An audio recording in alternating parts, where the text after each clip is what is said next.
It's just okay. I said comments. Okay, so the 9X kernel, formerly called DOS, is the heart of the operating system that is more geared for the operating systems that were geared towards consumers. NT kernel, new technology kernel, was created for their line of operating systems geared towards businesses.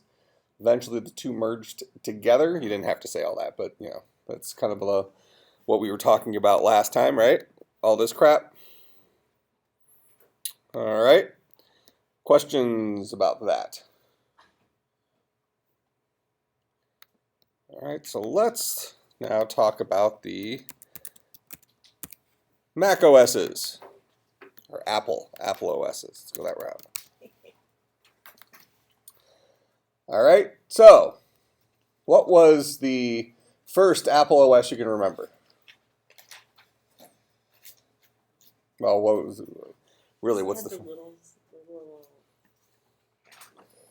So these are the any of you ever work on an Apple IIe computer? I had a 2C.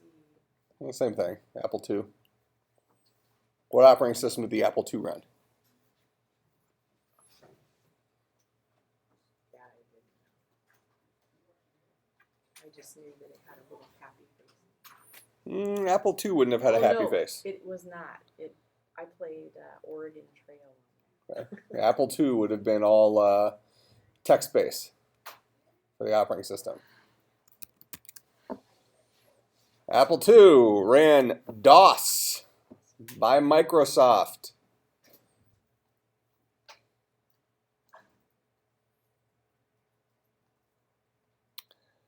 So, that must mean in the early days, Apple and Microsoft must have been partners in some way, right?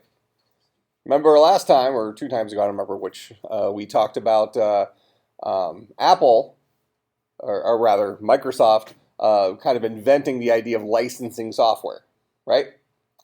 And they went and did that little deal with IBM where they said, hey, we want to sell you the software on a license of the software on a per computer basis. And IBM said, no problem, the real money's in the hardware, and sense was history, but Microsoft had to go and find an operating system. Well, then they went and did this with a bunch of other companies too, like Apple. So Microsoft started working with Apple. This is again in the early days of Apple.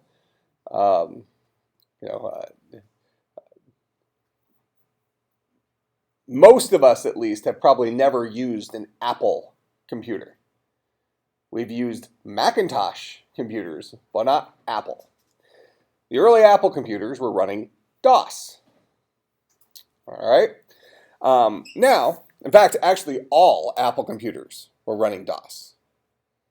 Macintosh computers is when they started running something else. What's the difference between Apple and Macintosh? Or what we just call a Mac today. It's actually an internal struggle within Apple. Apple had 2 different design teams that competed with each other. One was the Apple team, and one was the Macintosh team. What differentiates the Macintosh computers from the Apple computers? The OS, definitely. Macintoshes were always graphical user interfaces. Apple was always text-based interface. Okay, so they really represented the evolution of those computers. Apple died off, Macintosh kept going. Now, the Mac operating system, on paper, would have been the first operating system to support a graphic user interface. And this actually came from another company called Xerox. So if I'm giving a little history here, let's bounce back a slide.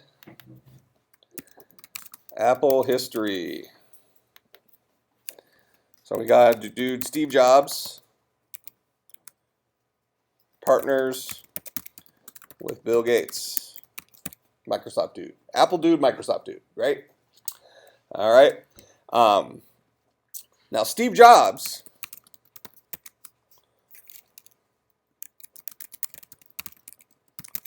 had a partnership with a company called Xerox. What's Xerox? They still around today?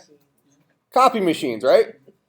All right. Now, once upon a time, Xerox said, they were working on the personal computer space. They were creating their own computer called the Xerox Star. They had some other names for different models of it, but let's just use Xerox Star as our example here.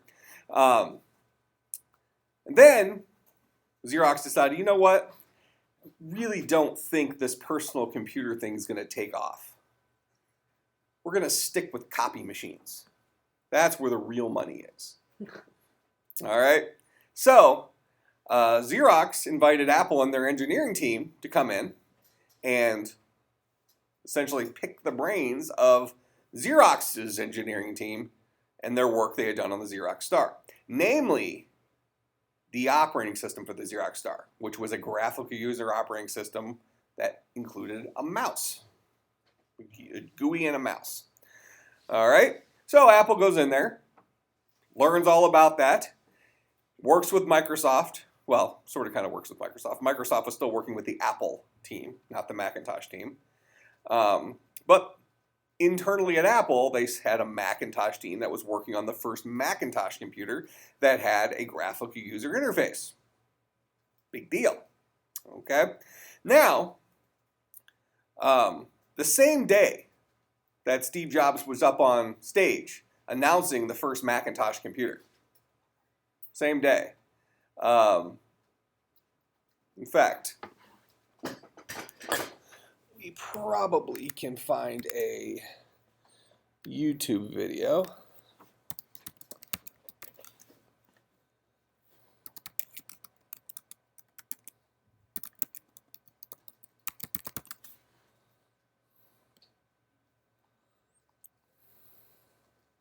Okay, 1984.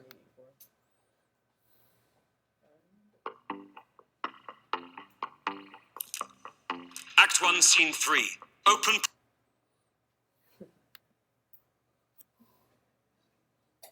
Hopefully this will be loud enough. So everybody stay quiet.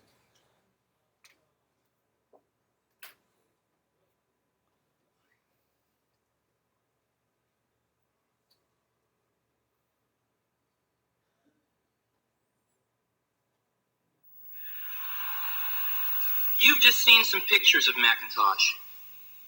Now I'd like to show you Macintosh in person. All of the images you are about to see on the large screen will be generated by what's in that bag.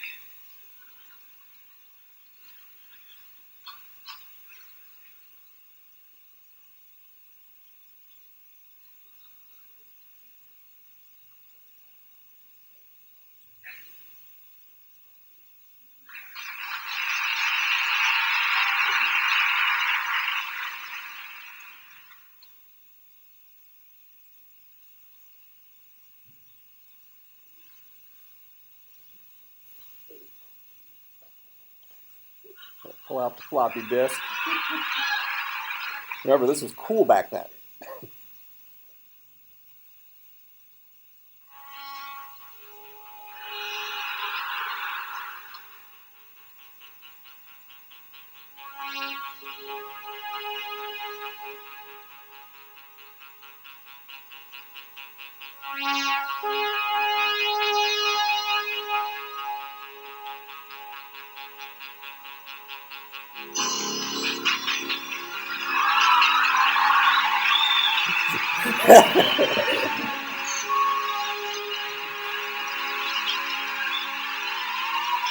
Holy crap, it's a scrolling font!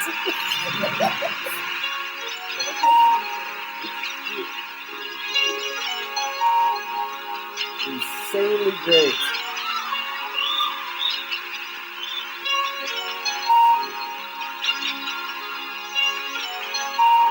Remember, up to this point, people had just seen text-based DOS-looking things.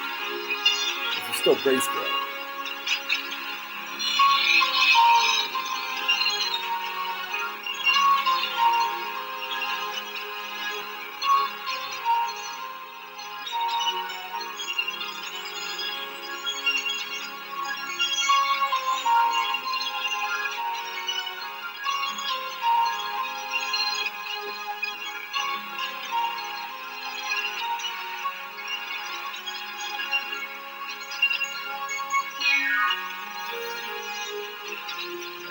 Programming. Quick basic. Microsoft language.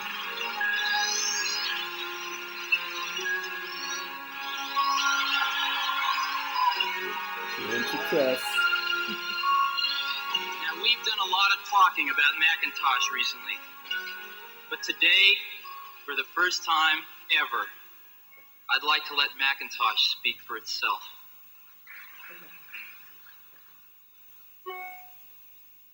It is great to get out of that bag. Hello, I am Macintosh. It sure is great to get out of that bag. And accustomed as I am to public speaking, I'd like to share with you a maxim I thought of the first time I met an IBM mainframe. Never trust a computer you can't with. Obviously I can talk, but right now I'd like to sit back and listen. So it is with considerable pride that I introduce a man who's been like a father to me, Steve Jobs.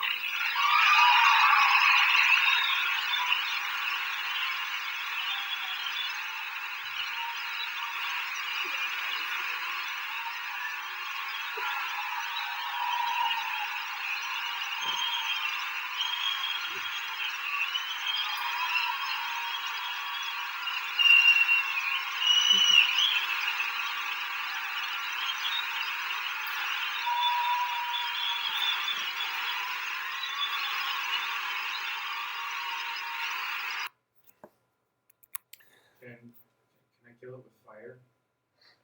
Can you kill it with fire? All right, so that was first Macintosh computer being announced with a graphical user interface.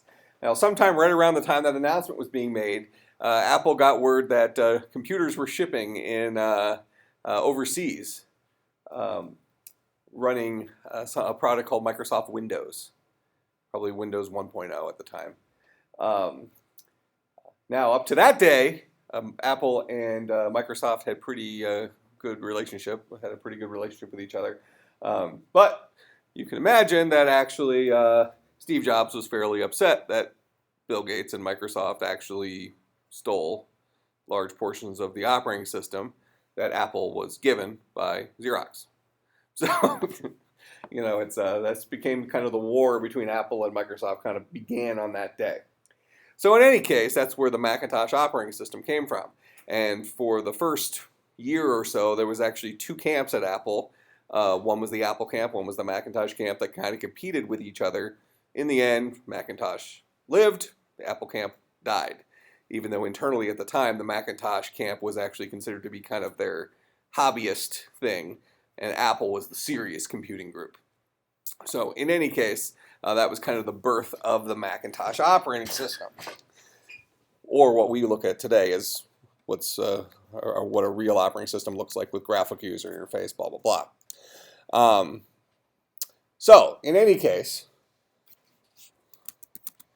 the first operating system that we'll put on this list from Mac is Mac OS 6. There was previous versions to that, but that's kind of when people actually started buying Macs. It's Mac OS. Huh? Cheered for scrolling text. That was a big deal. It was a big deal. You should have heard them cheer the first time they introduced a color monitor. Because even before, I mean, that was already an upgraded monitor. Before that, usually the Apple IIs had a Chrome Tech screen that had like either green or orange phosphorus text. Yeah, you did not want to break one of those screens. Poisonous gas would come out. So it was, you know, like you go to like see the movie Office Space where they're like smashing up a computer and stuff. If that happened with an old CRT monitor, you could die from inhaling what was inside that monitor. So it's, I guess, kind of cool. Now, we all think of Apple as being innovators, right? Every single year they got the newest, latest, greatest, coolest thing, whatever, blah, blah, blah. In fact, this September 9th, Apple's having another announcement. They actually built a building for this announcement, which is, I don't know, kind of interesting. It's like, you know, usually they have it hosted at some place in San Francisco, but they decided, we're just going to build a place. Okay, so rumors they're going to announce a new iPhone, blah, blah, blah. Apparently there's a rumor about a 13-inch or 12.9-inch iPad. Could be an Apple Watch, who knows? That kind of crap. But Apple's yearly big mobile announcement type stuff should be happening on September 9th. But we think of Apple in general as being the innovation company, right? So let's talk about their early operating systems. We have Mac OS 6. Then we have Mac OS 7. Then we have Mac OS 8. Then we have Mac OS 9. Now, how many of you have ever used a computer that was running Mac OS 9? That would at least be the best chance you'd have of something prior to OS X. All right. Now, when a Windows machine crashes, what happens? Blue screen of death, right? All right. Now, what happened when a Mac crashed with OS 9? Little sad face. It was a big fake out. Big fake out. You'd turn your computer, you'd turn your screen on, you just left your computer on all the time, and everything would look fine. You'd still be in your desktop, mouse would move. Totally non-functional. Nothing was clickable. So it had a silent death. And you're there moving the mouse around, and then you just have to hard reboot it. Okay? Then they had some of their stupid icons where you would get a little thing that looked like the Macintosh computer we just saw in the middle of the screen with different facial expressions. Sometimes it'd be a sad face, sometimes it'd be a happy face, sometimes it'd have a question mark in it. The question mark face is a bad one. I mean, something's wrong and I don't know what. They had the little bomb icon. Yeah, you get the bomb, that's bad. Right? So, OS 9, these are all operating systems that were derived from that original Macintosh operating system we saw there. Okay, which was kind of hodgepodge together from the Xerox-based operating system. Okay, kind of taking what they had with DOS, what they had from the Xerox Star, melding them together into this Macintosh thing that had scrolling fonts. It was a joke, people. No laughs. Just garbage. All right, so most people would have said back in this time, this is really the age of the Apple fanboys. Okay, so back then you had the real division. You had the Windows users and they had the Macintosh users, and it was almost like they made arguments that really had no merit. The Macintosh users would talk about how great Macs are and they can do this, that, the next thing, and blah, blah. They were both piles of crap. Okay, but at the time, I would have said Macintosh was probably the worst of the two. It just wasn't stable. Had multitasking issues. As an example, if you were downloading something, the internet did exist when Mac OS 9 was out. Let's say you were downloading a file with Mac OS 9. And then you popped open Microsoft Word and were writing your paper, putting your download in the backdrop.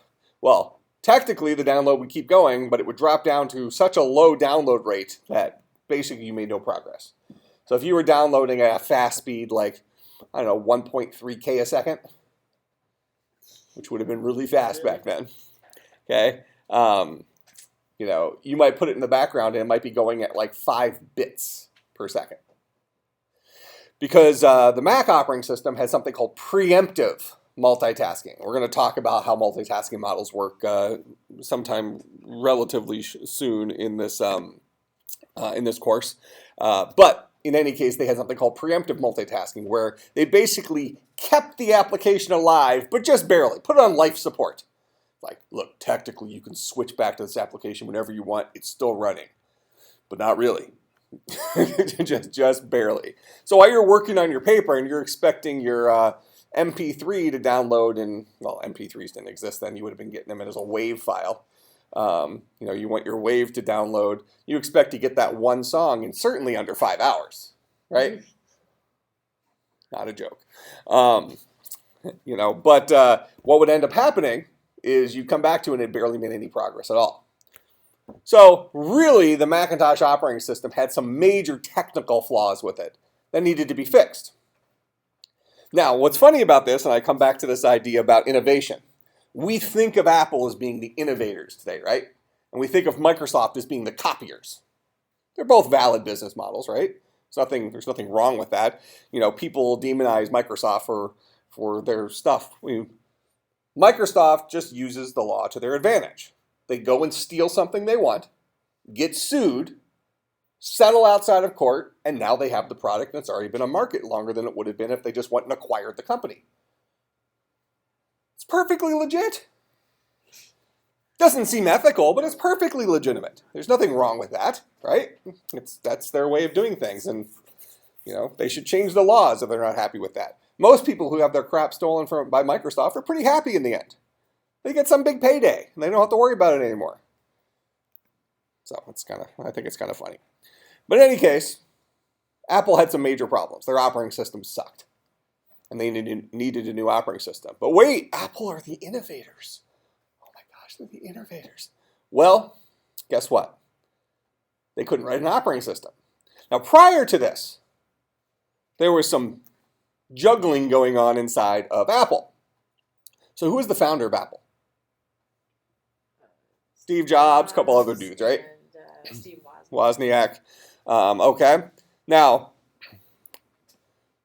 Steve Jobs, there's a biography out after that came out right around his death, where that really kind of exposed who he was as a person and stuff like that.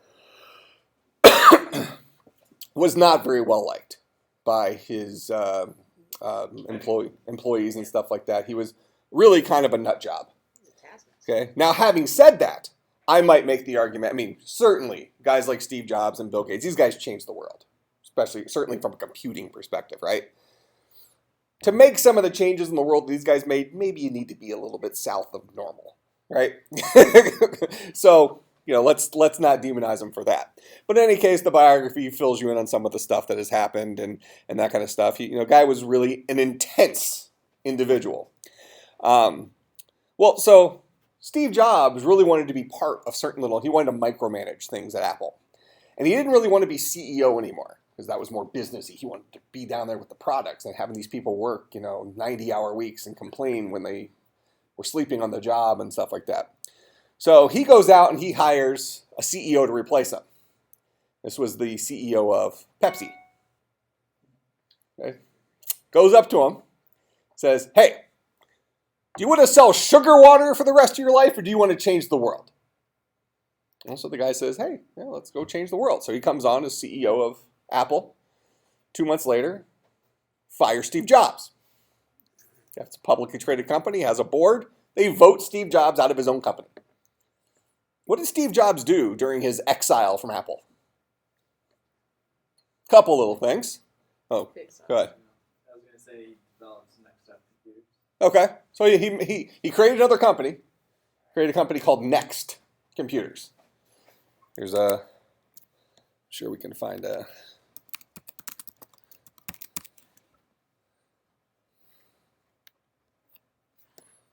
There we go.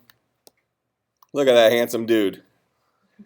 So there's Next Computers. All right. And that's, what year was this? 88. All right. So he's canned from Apple. Goes and founds a company called Next Computers. Idea behind Next was, you know what?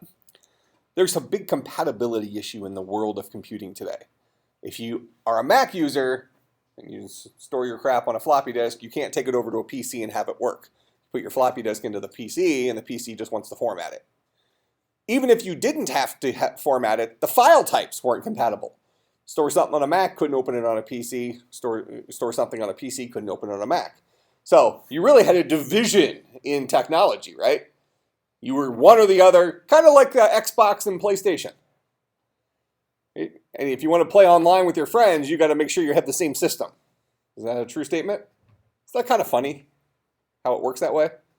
There's no reason why it has to work that way other than the proprietary nature of those two companies. Why not just have a single cloud where everybody can play, even with the PC gamers? It's just stupid. Just stupid. But they got your money, so they're laughing all the way to the bank. In any case, so Steve Jobs gets fired from Apple, goes and finds this company, decides, hey, I'm going to take the best of Windows and the best of Mac and bring them together under this single umbrella called Next. We'll talk more about that here in a few minutes. At the same time, Steve Jobs had a buddy, Star Wars guy. What's his name? George Lucas. All right, George Lucas was going through a particularly nasty divorce at the time and needed some scratch, needed some money. So what did he do? Well, he had a little company he had founded called Pixar. Sold it to Steve Jobs for something like $7.3 million or something like that. $7.3 million, and you've heard of Pixar, right? So they went and made a couple of kind of big-time movies. Yeah, Toy Story, a bunch of other really big movies. So Steve Jobs owns Pixar. Well, then, who bought Pixar? Disney. Steve Jobs was on the board at Disney. So Steve Jobs sold Pixar to Disney for over $8 billion and still controlled the company. Now that's a good deal. Okay. So let me get this straight. I can give you $7 million for your company, and I'm going to hold on to it for a little bit, and I'm going to sell it for $8 billion and still control it. I sell it to myself. Where do I sign? Okay. So that was a pretty good thing for Apple. Now, some of those business deals, and really he came back to Apple before the sale of Pixar, but certainly Pixar had some of its own successes, probably generated some cash, probably made a $7 million back pretty quick. Okay? Guy had some money. He had already made some money at Apple. I mean, Apple had already taken off before they forced him out. Went and founded a couple other companies. Next Computers never really took off, or did it? Hint, hint. Then he came back and made some money. Now Apple's in trouble. Why is Apple in trouble? Kind of a funny history lesson here. We typically think of something being proprietary as bad, right? And we were just talking. How many of you are PlayStation people? 2. How many people are Xbox people? Both. Okay, you got to be both. That way you can you can play with all your buddies, right? Okay, so but there's a proprietary nature of those two, right? If you want to be able to play, how many of you own the same game on both platforms you can play with all your friends? Hopefully that number is small. But isn't it sad that that might be a reality? Okay, so in any case, most people would say that proprietary means bad. Fair enough statement? Okay, Apple has built its entire business on secrecy and proprietariness. Is that a word? Let's just say it's a word. Yeah, close enough. Apple started failing. This is when Steve Jobs was gone. When they decided, you know what? Maybe we're a little bit too proprietary. See, up to that point, if you were a PC guy, you could build your own computer. At the time, they were called IBM compatible computers. All right? So, IBM kind of being the big computing juggernaut back then. And so you can go and buy a computer from IBM, the PS1 Consultant desktop computer, blah, blah, blah. Or you can go to one of 30 other companies, like Packard Bell. Or you can build your own. Buy the parts and put it all together, and it's an IBM compatible computer clone. Perfect. Well, up until that point in time, you could only get an Apple computer from Apple. And of course, Apple has always, always, always been inexpensive. Right? So, the good folks at Apple, without Steve Jobs, decided, you know what? I think we can improve our bottom line because they're seeing these other things sell like hotcakes. Everybody and their brother wants Windows, correct? Took over 93, 94, 95% of the market. That's a monopoly, and they weren't even trying to be. Well, they probably were trying to be, but they weren't breaking any laws in that area to become a monopoly. They were just popular. So Apple decides, you know what, maybe we're going to let companies come out with Apple clones. So what happened? Well, this took away a big chunk of Apple's revenue because they no longer were the go-to place for Apple hardware. Today, if you want to buy a Mac, you have to go to the Apple Store, go to their website, and you buy a Mac. Your other option is to do what? Take your PC and try to run one of the Hackintosh projects and hopefully somehow get a, clunky version of the Mac OS running on a Windows machine. Somehow. But you're only trusted as far as you can throw it, type thing. But, you get to save a little cash, whatever. We'll talk about why those things work that way shortly. But in any case, this was a wrong step for Apple, which is actually interesting from a historical perspective. Like we just said a minute ago, usually we think of proprietariness as being bad. For Apple, it's what made Apple Apple. Okay? Apple almost failed as a company. I mean, they were close to just closing their doors, which is funny because just a year and a half ago, they were the most valuable company in the world. Right now, they kind of bounce back and forth between them and Exxon, Apple, oil companies. So, same thing, right? Okay, but they almost failed as a company. So they go back, and now they want to bring Steve Jobs back. But how did they bring Steve Jobs back?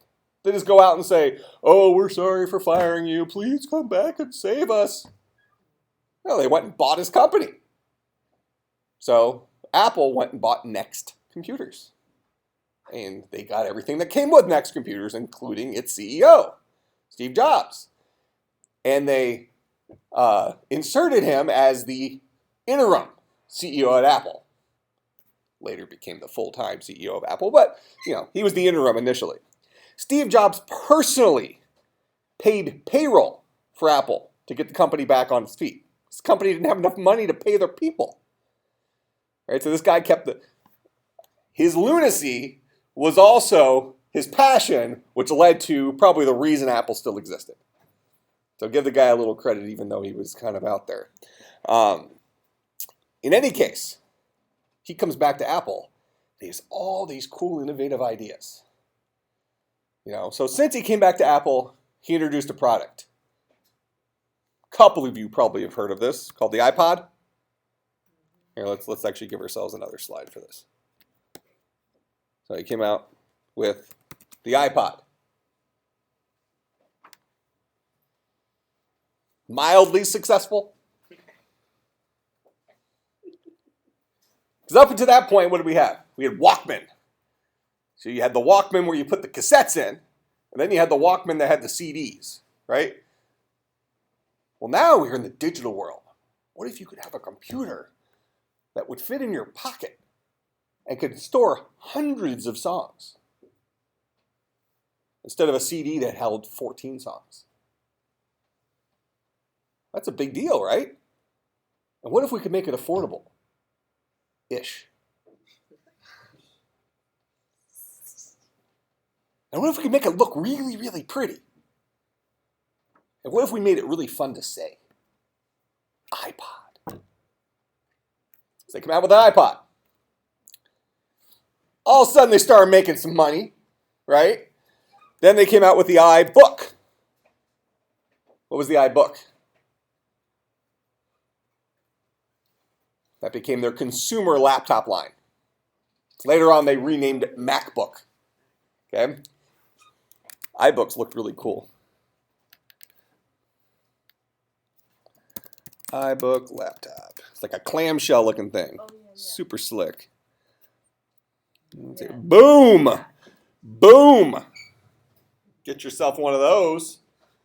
Okay, it even had a little handle on the back. You could carry it like a briefcase. They had different colors. Oh yeah, all sorts of different colors and hot stuff. Okay, so he came out with the iBook. See at the top here? You can tell I'm not lying. It says iBook if you can read that. Trust me. They came out with the iMac. Early iMacs. iMac CR2. Well, you already saw a Macintosh that was all one unit, right? But it didn't look cool like this dude. Boom! Look at that. Colors. Slick. All the weight of a monitor with the computer built into it. All right. They came, I think it was a I want to say they were 15-inch screens, but they may have been 13-inch screens. But something in that range. Now, they did have an interesting iMac.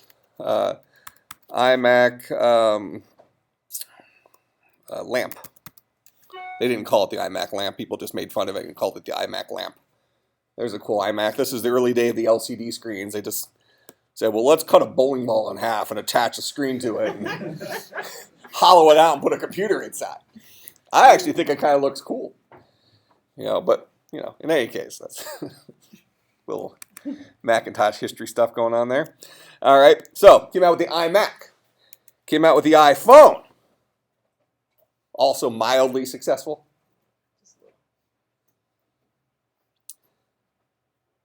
Now, what's funny is we think of Apple today.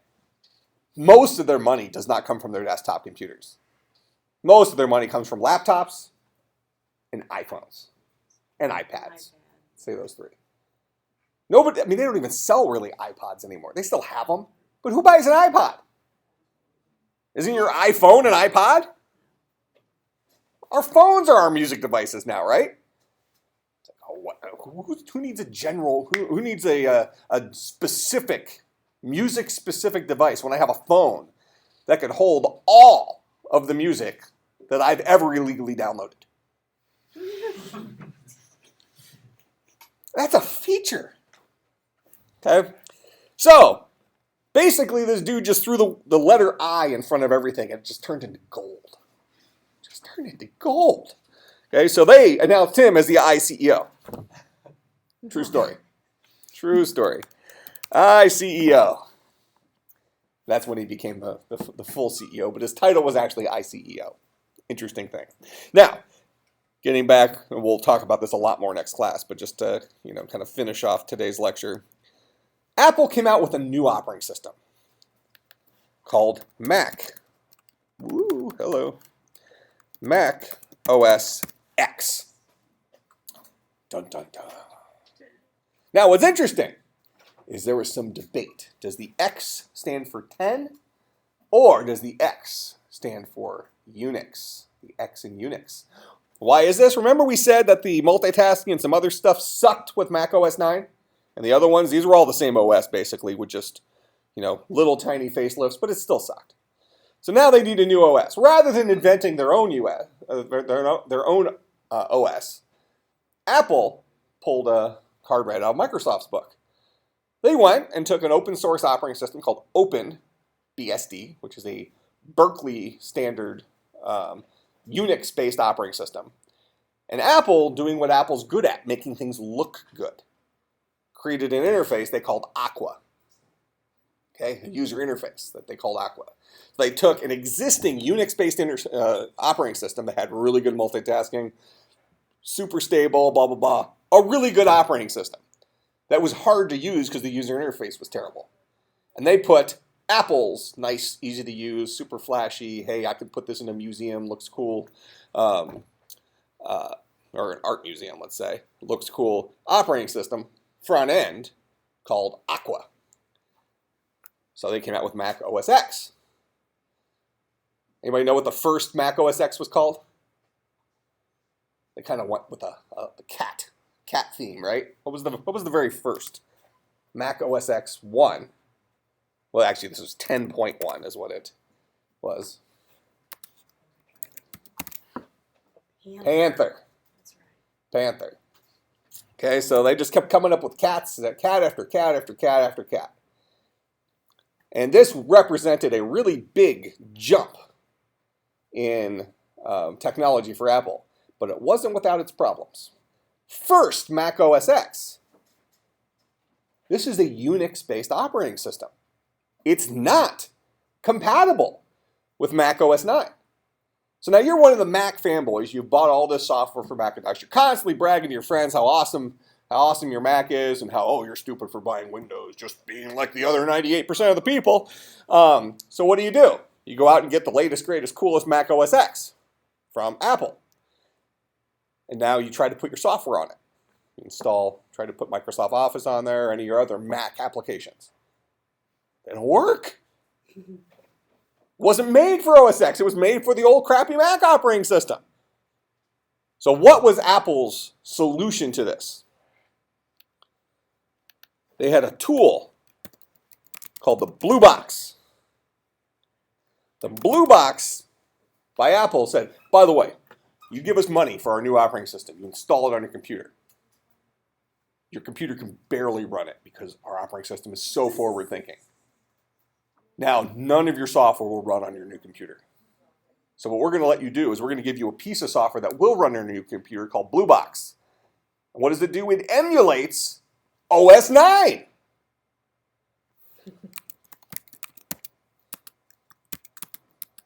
So you can run your crap. Here, we'll keep it with lead speak. Your crap. So now you have an operating system running another operating system as an application running your other applications. Oh, I'm sure that wasn't slow. Big problem. Big problem. That was something they had to get through to bridge the gap between an old operating system and their new operating system. All right, so remind me next time to start talking about PowerPC to Intel. Sound good? You will likely have your first homework assignment on Wednesday. We don't have class on Monday, correct? Yeah. Monday is Labor Day? Okay. All right, I will see everybody on Wednesday. Have a good weekend.